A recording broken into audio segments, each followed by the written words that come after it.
Assalamualaikum warahmatullahi wabarakatuh. Yang saya hormati Ibu Ira Restu Kurnia, SPD MPD, selaku dosen pengampu dari mata kuliah Konsep IPS SD.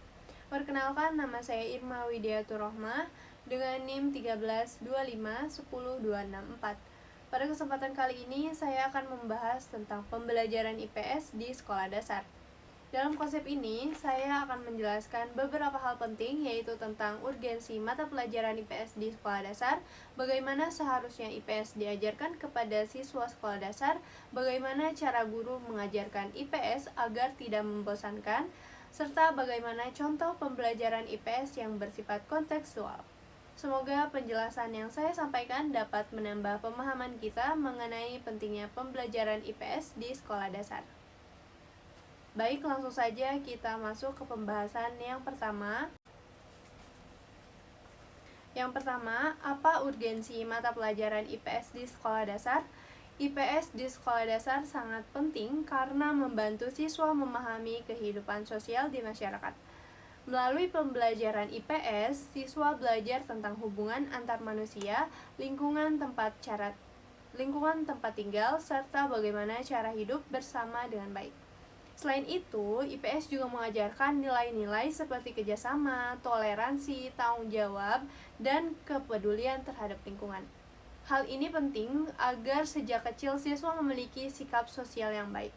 Dengan belajar IPS, siswa juga dapat mengenal berbagai hal seperti sejarah, kegiatan ekonomi, budaya, dan kondisi geografis di sekitarnya.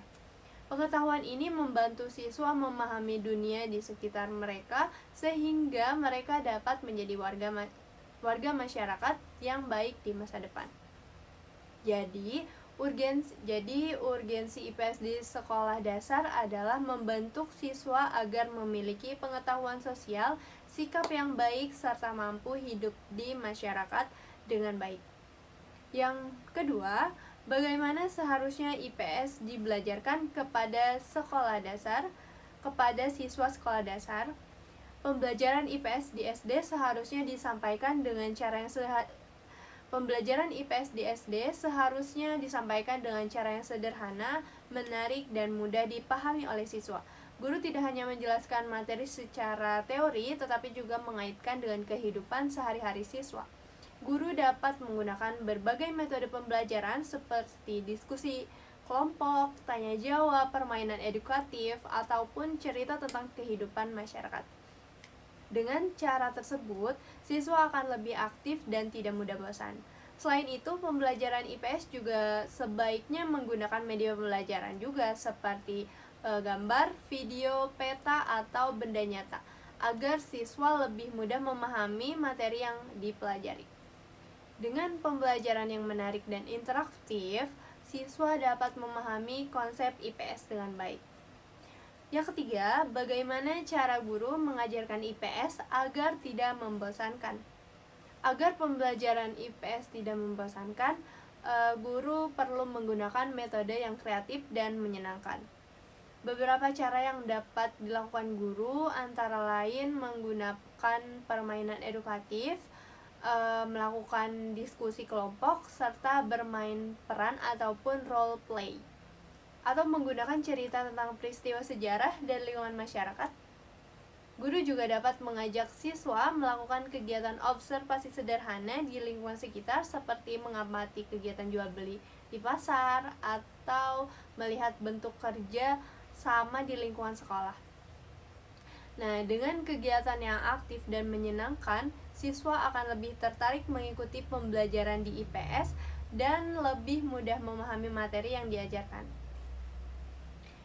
Terakhir, nomor 4, yaitu bagaimana pembelajaran IPS yang bersifat kontekstual. Berikan contohnya. Nah, pelajaran IPS yang bersifat kontekstual adalah pembelajaran yang menghubungkan materi pelajaran dengan kehidupan nyata yang dialami oleh siswa sehari-hari. Dengan cara ini, siswa tidak hanya memahami teori, tetapi juga dapat melihat bagaimana materi tersebut terjadi dalam lingkungan nyata. Contohnya, Ketika mempelajari kegiatan ekonomi, guru dapat mengaitkannya dengan kegiatan jual beli di kantin, mengaitkannya dengan jual beli di kantin sekolah atau pasar dekat rumah siswa. Siswa dapat diminta mengamati bagaimana proses jual beli itu terjadi, siapa penjual dan pembelinya, serta barang apa saja yang diperjualbelikan. Melalui pembelajaran kontekstual, siswa dapat lebih mudah memahami materi IPS karena berkaitan langsung dengan pengalaman mereka dalam kehidupan sehari-hari. Nah, mungkin itu saja materi yang dapat saya sampaikan. Kurang lebihnya mohon maaf. Terima kasih. Wassalamualaikum warahmatullahi wabarakatuh.